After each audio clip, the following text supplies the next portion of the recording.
Today's podcast is brought to you by Progresso Talent Partners, who for more than 25 years have successfully delivered interim and permanent leadership talent to transform businesses. To hire the talent you need to enable your business to thrive, visit www.progressotalent.com today.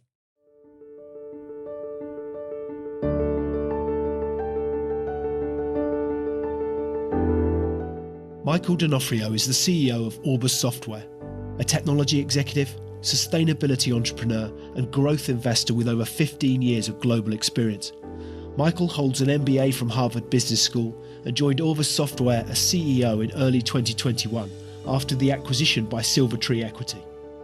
Michael's mission is to build a sustainable and enduring legacy for the next generation. He believes we are entering a decade of rapid scaling cloud technologies, smart cities and sustainable brands at the scale of an industrial revolution and the speed of a digital transformation. His key interests include the intersection of B2B cloud software, sustainability, real estate, clean energy and impact investing. When not helping customers architect their digital future, you'll find Michael busy spending quality time with his young family and his golden retriever. So what's the story behind the story? Without further ado, let's get into it.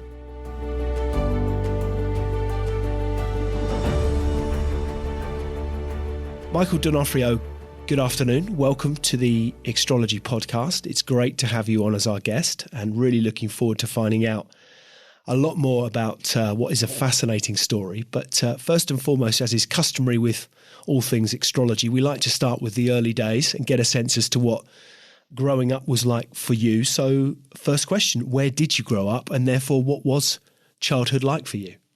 Absolutely, Lee. So I grew up in Australia in a place that the locals like to refer to as Bris Vegas. To the rest of the world, it's known as Brisbane, Australia. So I grew up in an Italian immigrant family. So all four of my grandparents immigrated out from Italy after World War II, came to Australia with nothing but the clothes on their back, and grew up in a family that was really around kind of real estate and construction. So lots of kind of self-employed kind of small-scale entrepreneurship, everything from property development to carpenters, plumbers, and electricians. So that was my sort of early life up to sort of being a teenager. So I guess we might have a somewhat romantic notion here in the UK that therefore life for you was on a beach as a child. But what were your interests as a child? Where did you typically find yourself, or where might we have found you? We definitely went to the beach a lot. So the Gold Coast was less than an hour away. And there's a beautiful beach there called Surfers Paradise, which is exactly what it says. So that was very much our summer holidays. I didn't actually leave Australia till I was 18. So all of our holidays were basically at the local beach or kind of driving down to Melbourne. So a combination of that for me, I always had a passion for kind of maths and science. So hence kind of my sort of undergraduate study as an engineer, and then hanging around in sort of the family business. So starting out when I was 14 years old, kind of cleaning up construction sites and kind of learning the tools of the trade, if that makes sense, from kind of a young age. So who did you sort of heroes as a child, whether it would be the posters that were on the wall or people that typically you would have looked up to? Who were those heroes? I mean, my biggest hero was my godfather and uncle, whose name's Claude, who kind of, was the property developer on the family. So if you kind of think he developed the properties and then everyone else, my cousins and everyone would kind of be the trades kind of going behind it. So I always gravitated to him as kind of, I guess, one of the more entrepreneurial of our family, kind of taking on a bit more risk and sort of doing bigger projects. So he was definitely my hero kind of growing up. And other than, Darth Vader and kind of different forms of Lord of the Rings characters, my other kind of big hero at the time, who I actually got to meet a bit later in my career, was actually the founder of Tesla, who is not Elon Musk, but a guy named JB Straubel. So JB kind of founded Tesla, originally pitching it as kind of an air delivery kind of company. I think one day he met Elon and said, why don't we do some cars? But, one of my heroes kind of growing up. So Tesla was founded about the same time as Orbus, almost kind of 20 years ago when I was at university. How did you get to meet him? I met him at a conference, actually, when I was a technology investor. So I went to Houston and he keynoted a conference by Daniel Yergin. So the IHS conference, which is a big conference on kind of energy in Houston. And he keynoted it alongside kind of, ministers of kind of large petroleum producing companies. The keynote was the founder of Tesla, and kind of, part of the mission of how do you accelerate the world's transition to sustainable energy and what that meant. And it hasn't changed over time, whether it was solar panels or electric vehicles or kind of the different aspects. The mission was kind of the same, and the journey, how they got there. So very inspirational story for me, and actually led me to kind of be a part of an entrepreneurial team in this space myself. I've heard it said, I digress a little bit from it, but I'd heard it said on many an occasion that, you should never meet your heroes. That sort of, but it sounds as though from what you're saying, meeting yours was a source of inspiration. Is that fair? And if so, therefore, what might have you gained from the experience? I got a selfie out of it, which is actually pretty cool, as a bit of a takeaway. Really the chance to kind of listen to it from the ground up. I appreciate this was kind of a 1,000-person kind of conference, but I was the first person afterwards to kind of talk to JP, which was really cool. And then, was an entrepreneurial team a few years later building electric vehicle charging business. So it did kind of influence me on that side. I guess the other thing was at business school, I met lots of people that I thought were my heroes, hedge fund managers and kind of investment bankers and kind of, people that I, at the time I was kind of aspiring to be. And actually meeting people, I realized how different I was actually to them. And, I grew up thinking about property development, went into private equity thinking about, in my mind, I was doing property development, but with businesses. And now kind of, whether it's as an entrepreneurial member of a team or a board member or being a CEO, I'm still in my head doing property development, but with businesses when I'm building and scaling things. So let's look at that. You talk a bit about that early career. I mean, you studied engineering and a master's in project management, as I understand, at Queensland University of Technology, before embarking on a career, and I could draw some assumptions as to where the inspiration may have from your family circumstances have come from, with the likes of Lend-Lease and McDonnell Dow, and then also as a volunteer with Engineers Without Borders, but then made the switch to Boston Consulting Group. What was behind the switch into consulting, having originally grown up in infrastructure projects, things of that sort of nature? Well, it's really interesting. So clearly I kind of grew up in that environment where we were building things, right? So I actually applied to university in my first year, a Bachelor of Engineering, but I studied infomechatronic engineering, which at the time I thought was fascinating because you were designing robots effectively. I was just going to say, for the people like the ill-educated like me, what is that? So infomechatronic engineering is the intersection of mechanical, electrical, and software engineering in a single discipline. So designing robots is kind of a good construct of it, right? You need the robot to move, you need to power the robot, and the robot needs to be intelligent. So an engineer sort of sitting at the intersection of that is really kind of the systems engineer that kind of brings it together. So I started off with that. It was quite sophisticated. I actually work in a coal-fired power station, and I found out I was more interested in how did they build this power station than actually running it and kind of the systems. So I switched to civil and construction engineering. Kind of, you can probably tell the theme there. And then as I went through that, I kind of, civil engineering is about designing buildings and structures and things like that. I was like, okay, interested in the design, but then I was more interested in the construction engineering, which is about how do you actually bring this together? So I kind of, even during my engineering degree, and my dean of engineering at the time said, Michael, you're not going to be an engineer when you grow up. When I got my kind of university medal, and I was like, but I just spent 4 years studying this. He's like, no.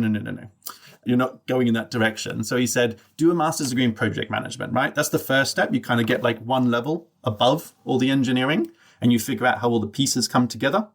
And when I was doing my master's degree in project management, I was working at Boulderstone, which became part of Lend-Lease. And, again, I was sitting in the meetings, our project monthly review meetings, and I was more interested in the ING guy who was financing it than kind of everything else. So I kept kind of like meeting people throughout my career, early stage. And I was like, oh, that's fascinating. What do you do? And I kept sort of doing that.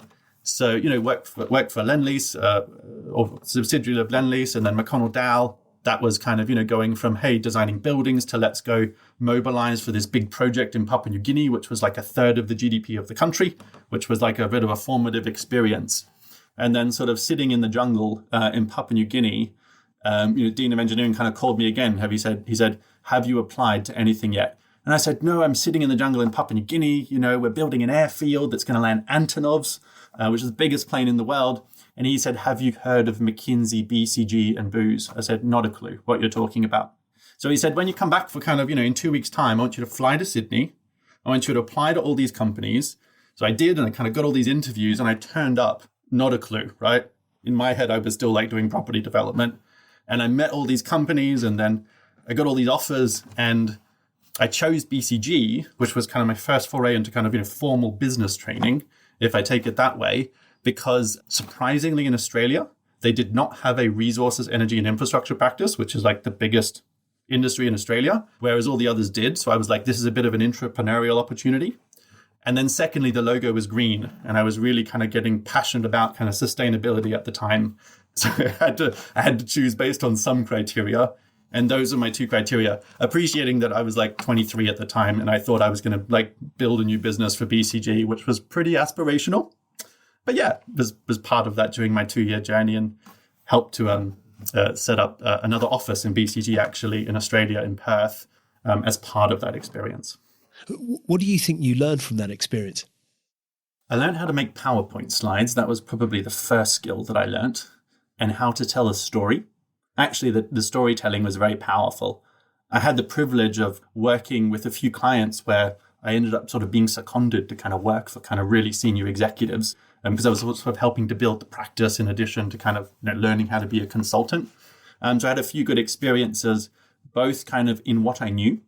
So, helped a large Australian resources company with a $40 billion capital expenditure program, which was kind of, for me, just a much larger version of what I'd been doing previously.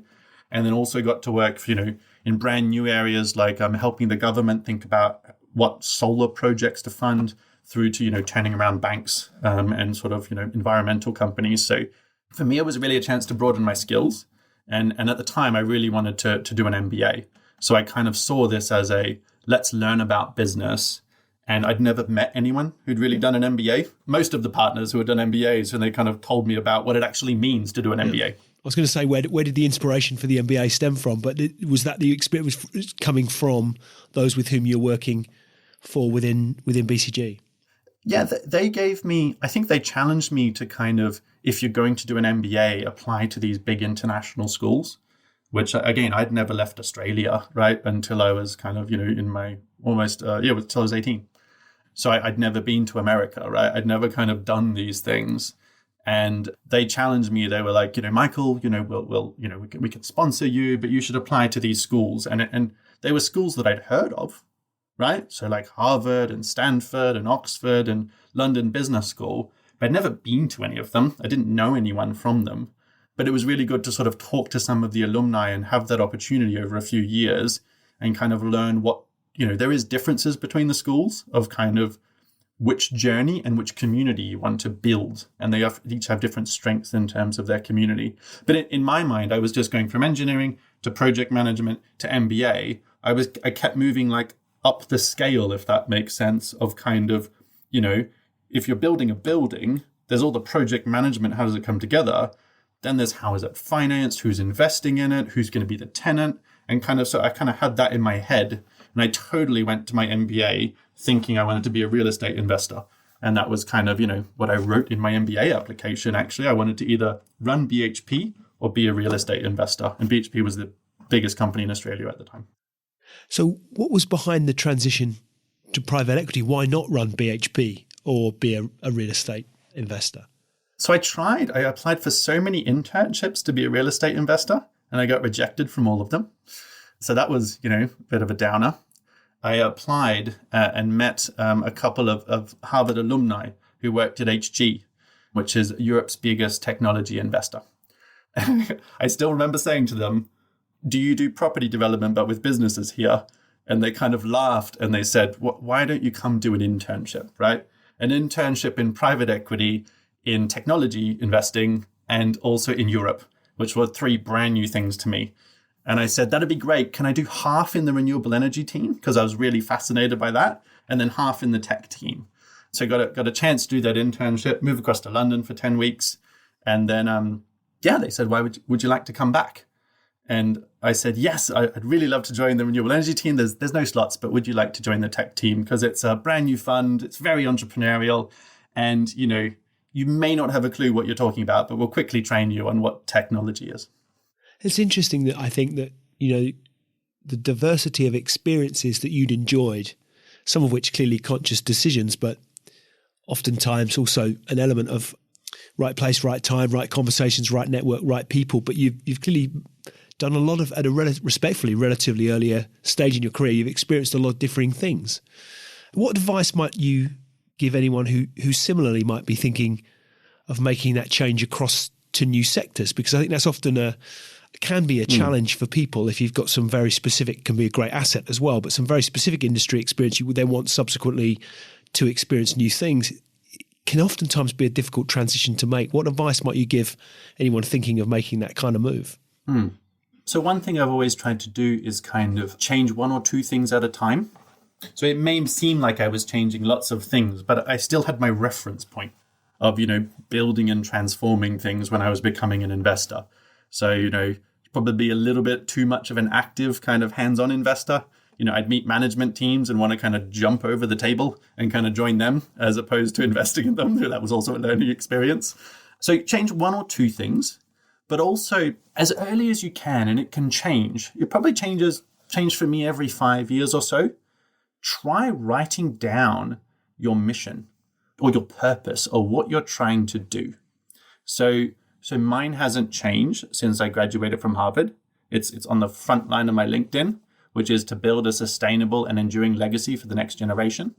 And every time I make a decision, whether it's to become an executive or join an entrepreneurial team or invest in something, I always test whether it's going to further my mission, which is, the further you get through career, the more kind of experience you have, your mission can become bigger and bigger.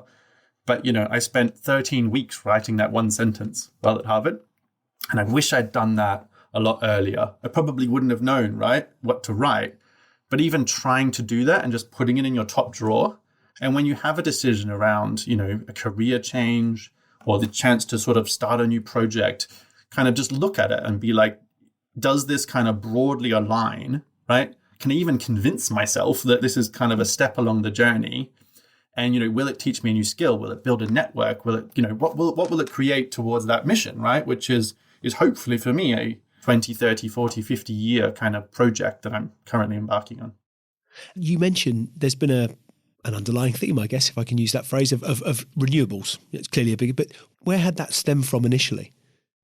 It's not actually renewables. It's sustainable technologies.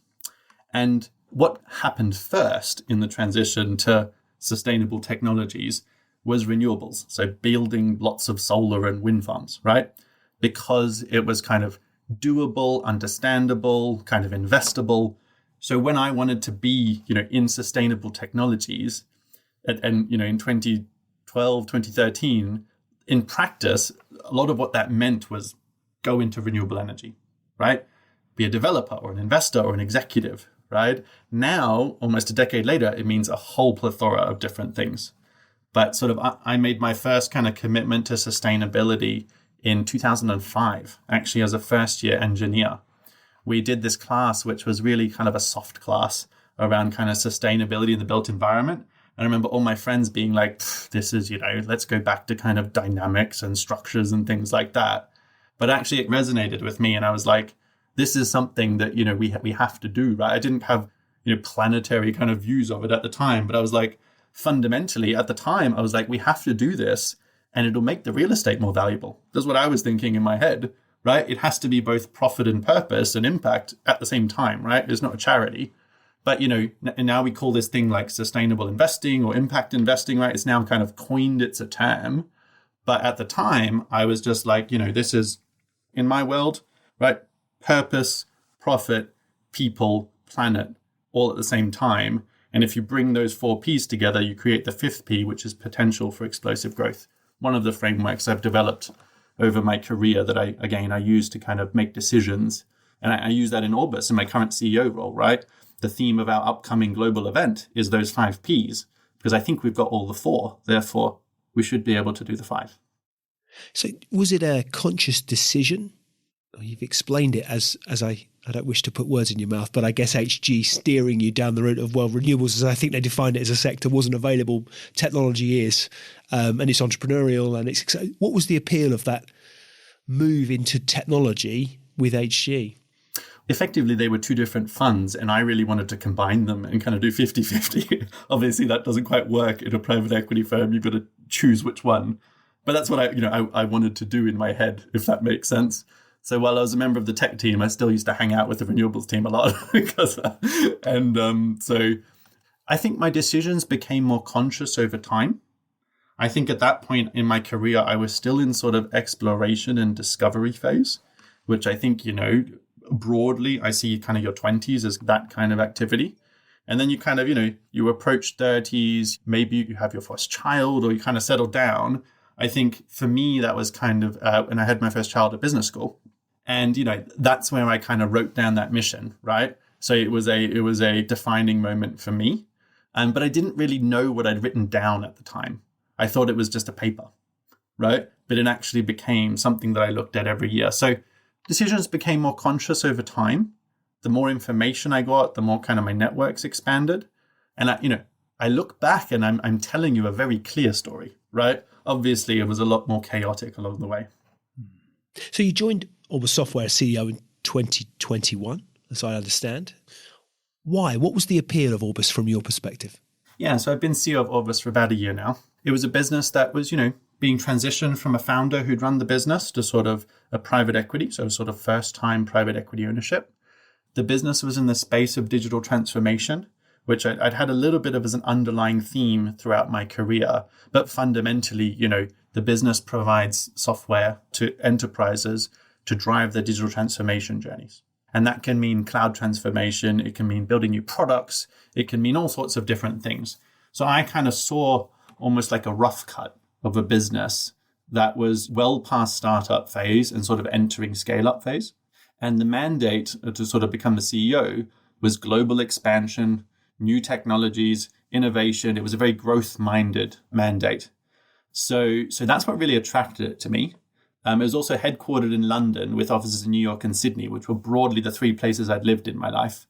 And I figured maybe once COVID's over, I may be able to kind of work from those three locations and kind of build our business globally. So there was a personal attraction to kind of that area, but it also meant that my networks were also centered in those locations, which was also helpful as I've been expanding my executive team and board members, etc. So what I really saw, I was thinking about, do I want to be a founder and kind of build something from scratch? And then, one of my sort of former board members that I'd worked with sort of said, hey, maybe this one, you're kind of starting with 150 people, right? As opposed to one. Maybe that's kind of more conducive to your skills to grow and transform that, which I think was an excellent insight. And I very much enjoyed the last year and with many more to come. And how have you seen COVID-19 impact digital transformation? I think I'm right in saying it was Shopify's COO, Harvey Finkelstein, who referenced that talking back in 2020, clearly specific to retail, but nonetheless, that the retail of 2030 had become the retail of 2020. And I think that that's true for an awful lot of businesses who that for many a year understood that they needed to engage in digital transformation, but that the impact of COVID-19 and the impact on consumer behavior, on business interaction, need all of a sudden became must. And how much of an impact do you think, therefore, you've seen COVID have on that digital transformation? Yeah, it was definitely a concept. And people used to say sort of 2 or 3 years ago, I remember, we're 10% through our digital transformation or we're 20% through our digital transformation. But everyone sort of described it as we were about at that stage. And then it's clearly gone from like 20 to 50, 80% kind of in 2 years. Digital transformation can mean lots of different things. It is a very broadly used term, right? I mean, digital transformation for some companies is making their first mobile app, right?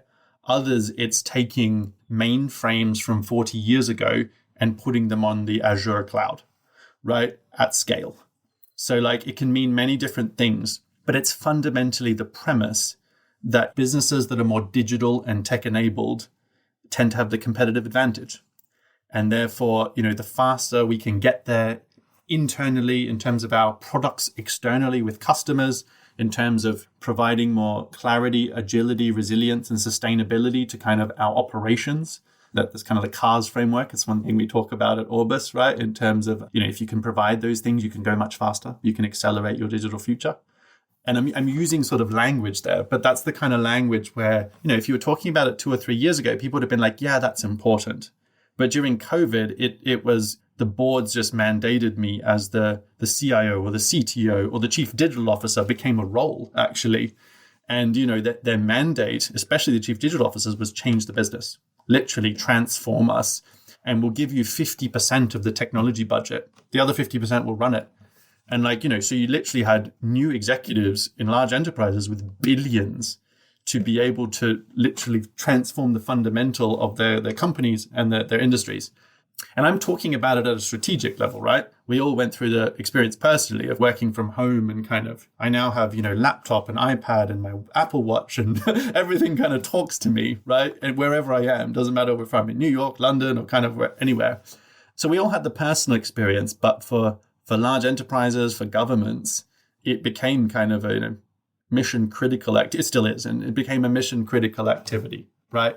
And we're a fast growing software business, but this is what Microsoft and ServiceNow and all the big companies sort of talk about. It's kind of front page on their websites now.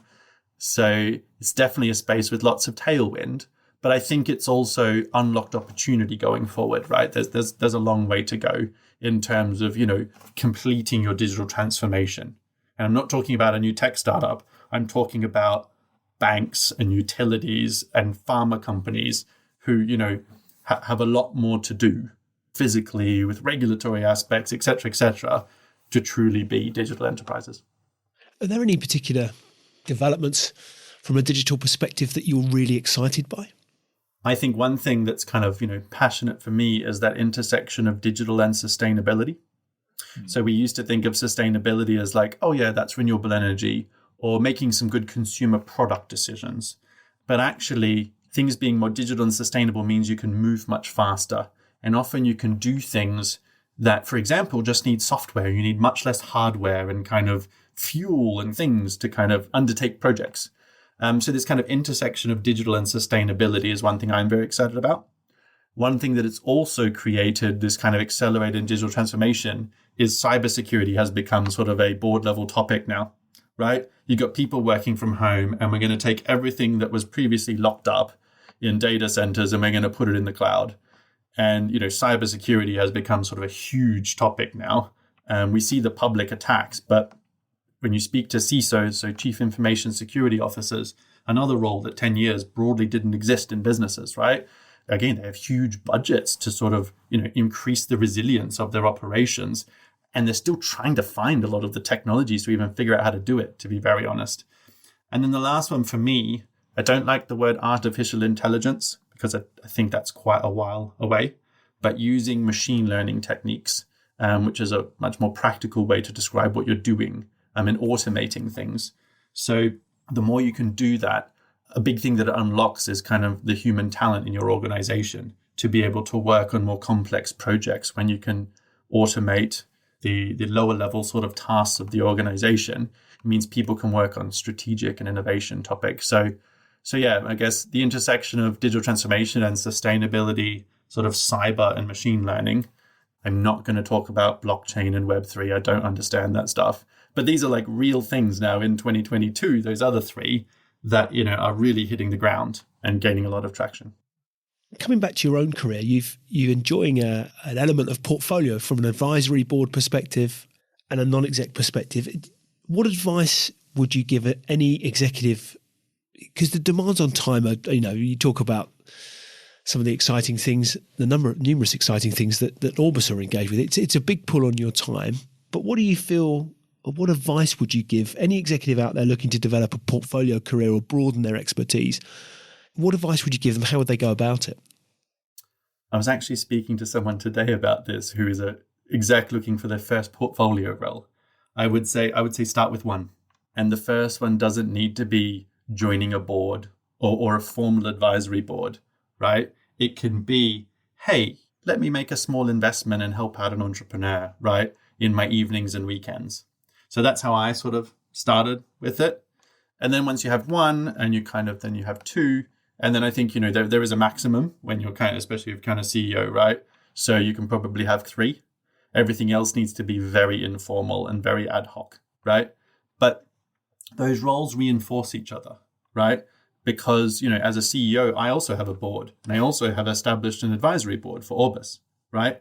But I know because I'm an advisory board member at GridServe, what roughly that means. And I'm a board member for a business in Scotland that's sort of, scaling up, supporting a young entrepreneur, who's not young, we're similar age actually, but, an earlier stage entrepreneur kind of building his business, right? And so, I'm a board member there, but it also means that when I speak to my board, I have a better appreciation of what they are thinking about, right? Especially as a non-executive, right? You don't know what's happening every day. So it also helps you in your executive role. How do you communicate to a board? What is the role of an advisory board? What's actually, I also have just mentors, CEO mentors that I've developed over the last decade. And then now more people are coming to me just being like, can you be my CEO mentor? Which means I buy you dinner once a quarter, right? And I often pay for it, but just because of my principles. But, it could be, people kind of helped you kind of along that journey and you start to play it back. And then, at some point in your career, maybe you become more pure portfolio, but, it's not sort of a hard switch. You've kind of been building it up. You've been learning. You've been using it to reinforce your executive roles throughout the time. So I think it's a good idea, but I would say start with one. And you don't have to actually join the board to start with. Just advise someone or coach someone. That's a good place to start. So how do you balance your time with the non-exec responsibilities, the executive responsibilities you enjoy? You mentioned you're a family man. How do you balance your time? I'm quite structured of how I spend my executive time in a week and my portfolio roles at the same time. So some weeks I know and I will commit to a 100-hour week because I know that that's required, or, there's several things happening that come together and mission critical nature to it. But otherwise than that, I do think you need a sustainable 40, 50-hour week. So I set that time. I will turn off my Microsoft Teams for days on the weekend, right? I log off at kind of 6 p.m. on Friday, turn up at 9 a.m. on Monday. Sometimes you need to do that. I have small children. My wife is a Pilates instructor in her own kind of entrepreneurial journey. Your friends, your family, right? If I go back to my mission, right, to build a sustainable and enduring legacy for the next generation, can't burn yourself out with a role that's just right in front of you. I think the other way to sort of say it, which I think is really important, is relationships are almost always more important than tasks and projects. And that's coming from a project manager and someone's very structured. I kind of had to learn that at some point in time, right? You can always make another spreadsheet, do another phone call. It's not a challenge, right? But doing it as like sustainable execution for years and hopefully decades, right? That's a really important topic. Because when I say sustainability, I don't just mean an environmental decision, right? Sustainable business decisions are good long-term decisions. That's what they are, fundamentally, right? And there's many different dimensions to those. But when I talk about sustainable business or sustainable investing, I'm just talking about good business, right? That's what I learned in my MBA. What do you hope to achieve with Orbus? So we're 1 year into kind of the transformation. As a business, a very fast-growing sort of technology business. So, our cloud product grew over 700% last year. I think this is a really good candidate for the UK tech industry to do an IPO on the London Stock Exchange. And being an investor and kind of being on many different sides, the kind of the IPO and however you get there, you can do direct listings or different. It's kind of gone a bit out of fashion. You can keep just raising capital from VCs for kind of, Series X, kind of get up to there. But I actually think it's important for the UK tech industry, and I speak to my chairman about this, who thinks similar, that doing an IPO of a global tech business based in London, right, whether it's a unicorn or not, is something that's kind of missing. And actually giving the chance for everyone to sort of own or be an owner, be a shareholder in these kind of businesses is actually really important to kind of distribute the kind of value creation. So yeah, that's what we're kind of working towards here at Orbus. Maybe that'll be next year, maybe sort of the year after, but we've got some sort of very clear targets. So, one day we'll see, maybe sort of, getting to ring the bell at the kind of London Stock Exchange and say, here's, the UK's next tech unicorn. That'd be quite fun. What have been the 3 most important things you've learned as a result of the businesses you've grown to date? The first one is people is most critical. I know people say it, but, I got offered a CEO role kind of many years ago and I said no because I had young children and I didn't want to, I wasn't ready to be a CEO at that point in time. But in the last year, I've doubled the size of my executive team and kind of everyone's in place. And it's really nice now to be sort of, the conductor of the orchestra rather than trying to play all the instruments at the same time. So, the power of people and surrounding yourself with the people along your journey, right? Take a 360 view of it. Really important. And it's fundamental to also having a sustainable life. I think that's kind of critical. The second thing is make really practical decisions. So you can be aspirational in where you're going, absolutely. But I think some of the things I've made sort of, errors earlier is kind of taking too many steps at once. Whereas actually understand where you're going, right? This year, next year, 5 years, but then make a practical step towards there, like daily basis, right? I think that's actually quite important. You can step maybe one step, but don't step too many, actually, because then you don't have the platform, the infrastructure around you to kind of keep it up.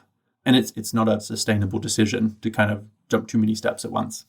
And then the third one, I think global, right? So you may be building a business or doing, any sort of venture, whether it's a social venture or for profit, right? You may be starting in the garage, right? Or at your parents' house or kind of somewhere, right? And it doesn't mean you should go global on day one, but still think about, I'm building a business that has the potential to sort of scale globally, right? In my mind, right?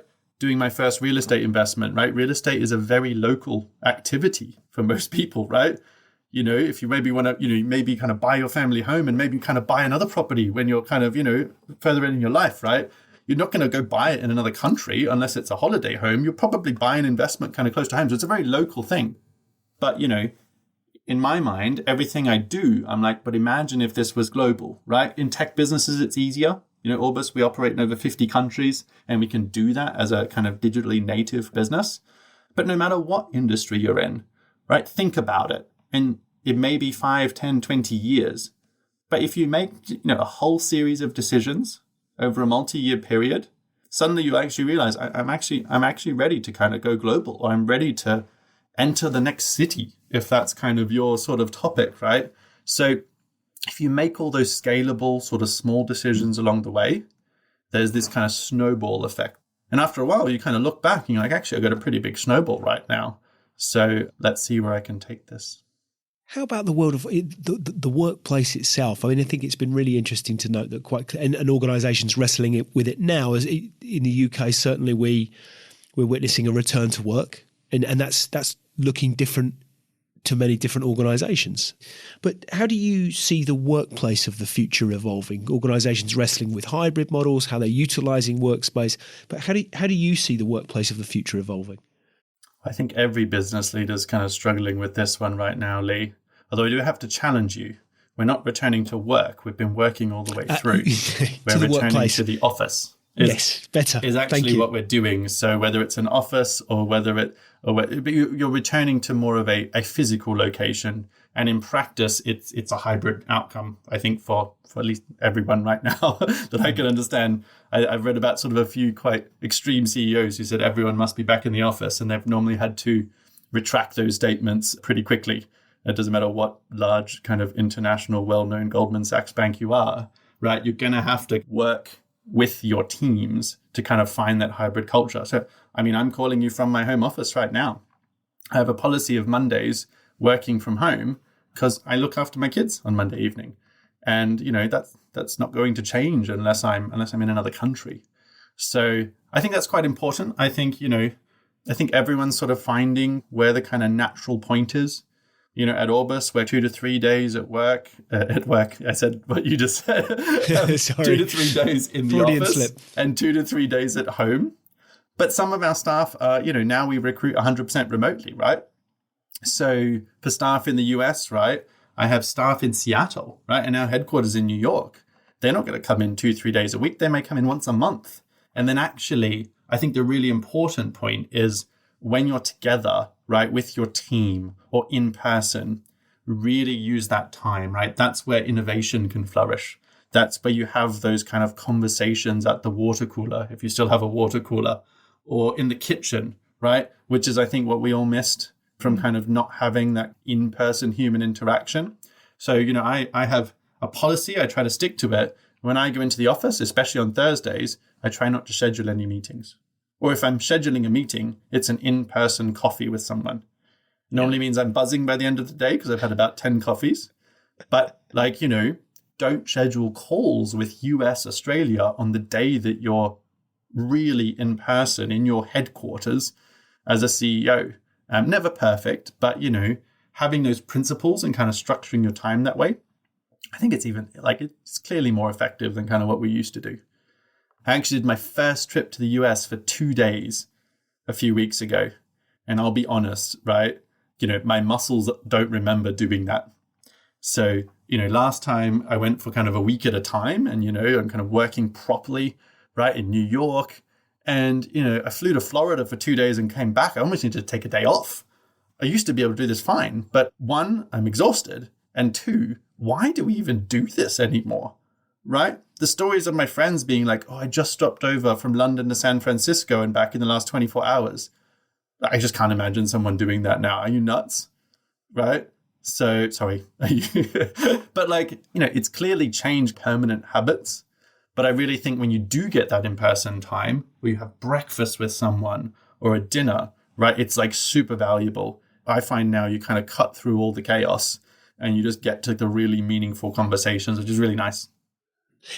You mentioned at the start of our conversation around the influence that I think it was your godfather you mentioned had in your early life. But who's been the greatest influence on your career and why? On my career, I would say probably the biggest influence was the person that hired me out of business school. So his name's Matthew Brockman, who's one of the managing partners of HG. And he very politely, for my 2 years at HG, allowed me to sit next to him for 2 years. So I sat between the managing partner and the senior partner, which was a very privileged position. I don't know if it was intentional. But, while I was sitting there building models and kind of PowerPoints, they were speaking to each other over my head, if that makes sense, or kind of having chats. And, it wasn't intentionally listening, but in my head, I was building an Excel model and I was absorbing how you run a multi-billion-dollar private equity firm or ultimately technology holding company. So yeah, Matthew and Nick were kind of pretty big influences on me. I guess the other big influence was the Dean of Engineering, who still calls me up kind of once a year. And he said, so, you weren't going to be an engineer, and then, you're going to be a consultant, and then, that wasn't kind of right. And you became an investor, then kind of an entrepreneur, and then kind of, an executive. So, he calls me up and he says, what's next? And when he called me up a few weeks ago, I said, I'd just like to do everything the same, actually, for another year. That would be really nice. I don't think I'm ready for a what next right now. And he said, Michael, you're growing up. Well done. You've become an executive. You've kind of found something that, that I have done other things, but where you just want to do a sustained execution and truly build something that is, in 3 years' time, very different to what it looks like today. And I think in my mind, right, I'm still doing property development with businesses, but I'm also an investor, an entrepreneur, an executive, all in the same role, which I think is a really fascinating experience as a first-time CEO. One of the questions I'm always interested to understand is to what drives you, and arguably alongside that, what does success mean to you? But you've talked about that statement that you wrote at Harvard, and that sort of enduring, sustainable legacy, if you like, that you're looking to fulfill. Is that a fair assumption, or better question, what does drive you? What does success mean to you? Yeah, I mean, when I wrote it, I had just become a father. So in my mind, when I wrote it, it meant be a good father at the time. And that is still kind of the core tenet today, right? Good husband, good father, good son, good brother. Not perfect in all of them, but, always working towards being better. So that's what it meant kind of when I wrote it. It's still kind of the core tenet. And as I have, like I said, a bigger network, bigger resources, I just scale that over time. But I'm adding things to a core, and the core is not changing. So away from the office, you mentioned a young family takes up an awful lot of time, but how do you unwind and relax? Do you unwind and relax? Yeah, no, absolutely. I like driving my electric car. My electric car's 4 years old now, so I'm getting a new one next month. So I'm very excited about that electric car. I think, it kind of embodies a lot of things to me, sort of an electric car. So while my godfather was in the property business, my father was in automotive for 40 years. So sort of, that's kind of one thing that I kind of love doing. Yes, it accelerates also quite fast. So in a very safe way, you can accelerate the world's transition to sustainable energy by convincing everyone else that they should buy an electric car.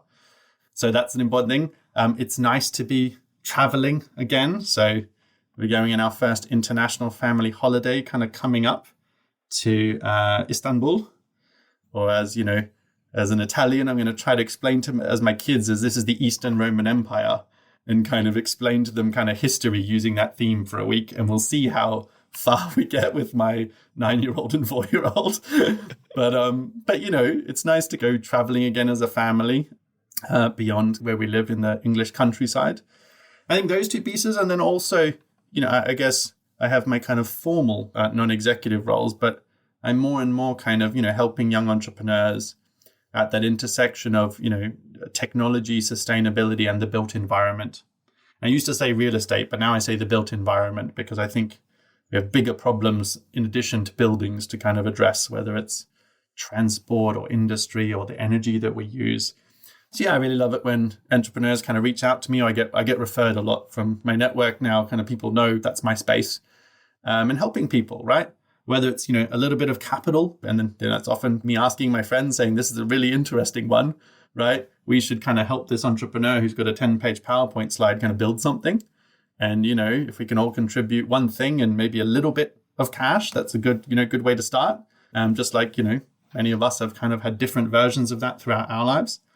So getting a chance to do that. And then I also, I'm kind of giving back to a lot of the institutions I've been a part of that have helped shape me, right? Whether that is early on now in our kind of more family business, or whether that's BCG or Harvard or HG. So getting a chance to kind of give back to those, helping BCG with their sustainability initiatives, as give an example, right?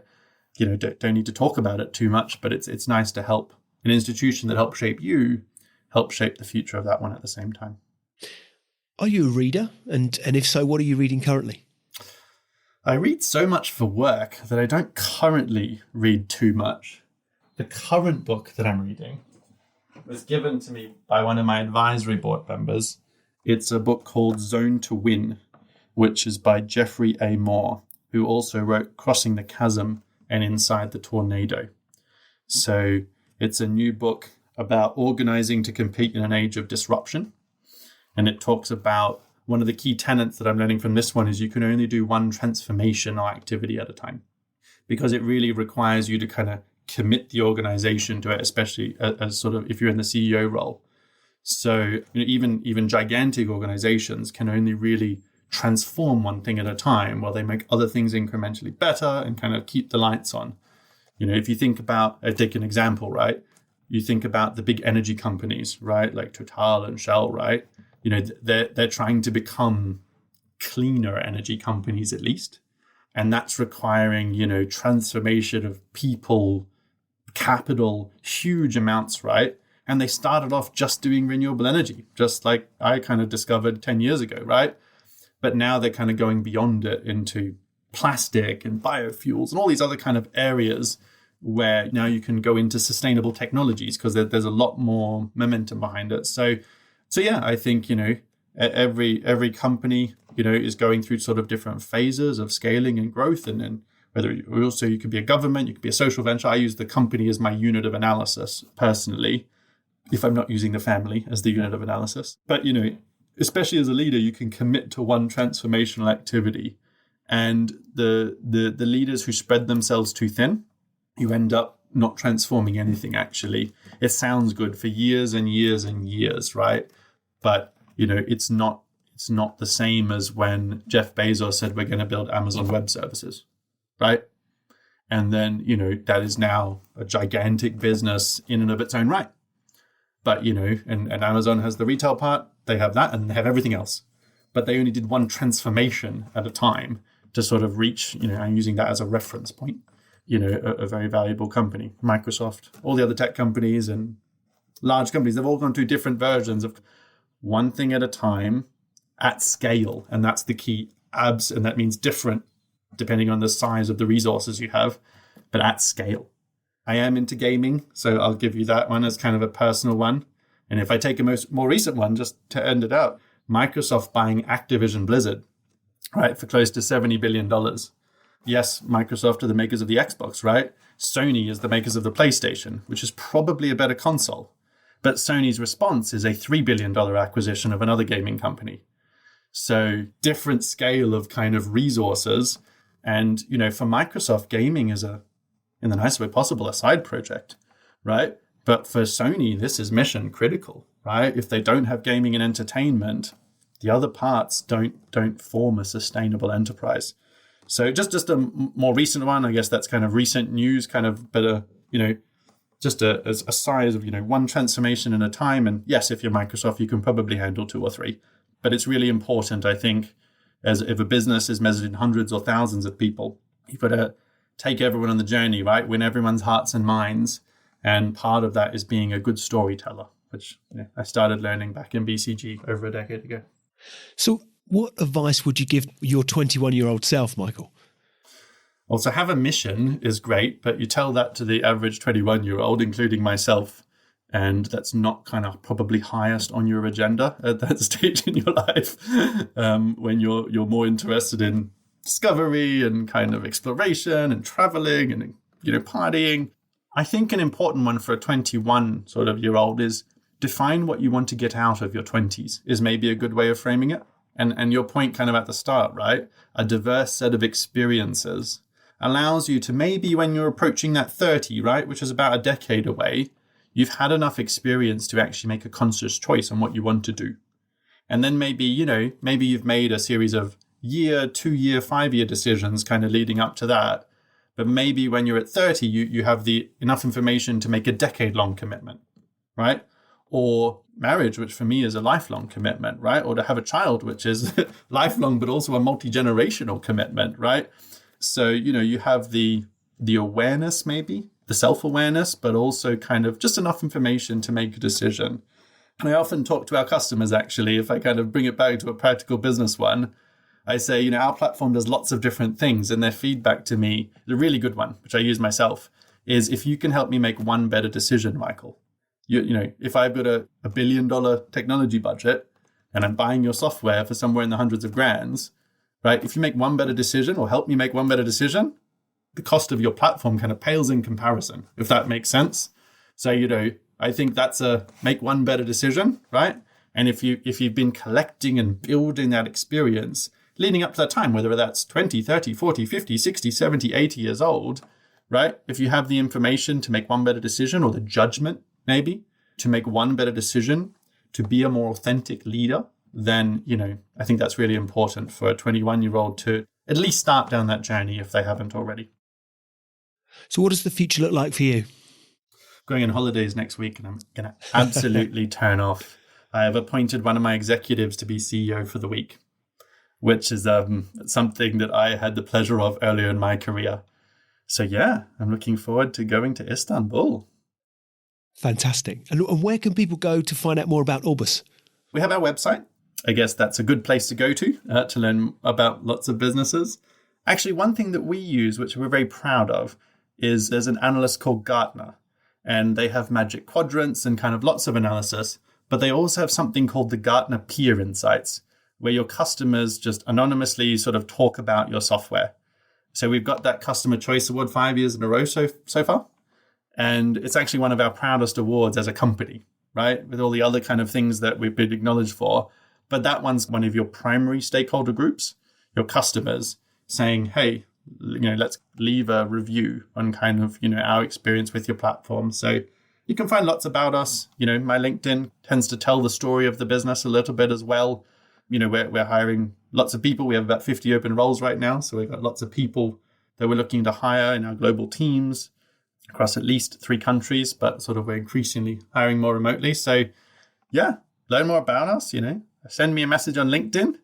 You never know, you may get a response. You may even get hey, send me a CV. Fantastic. Michael, it's been a pleasure to meet with you. It's a great story. I wish you continued success in your endeavours with Orbus in what is undeniably a very exciting time. An awful lot of blood, sweat and tears, but nonetheless a very exciting time. So, really appreciate your time this afternoon, and all the very best for the future. And we'll look forward to hearing and watching more about the successes that you enjoy. Great to spend the afternoon with you, Lee, and look forward maybe one day we can meet up in person and, have a lunch together, maybe a salad. I've learned to say a salad because it's very hard to offend anyone if we're eating salad together. I shall look forward to it. You can be sure of that. Thanks very much. Cheers, Lee.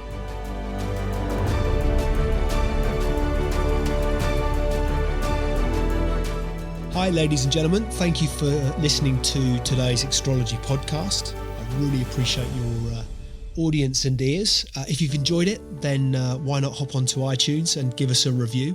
I'd really appreciate anything that you might have to say. Any feedback always gratefully received, and look forward to hosting you next time. See you soon.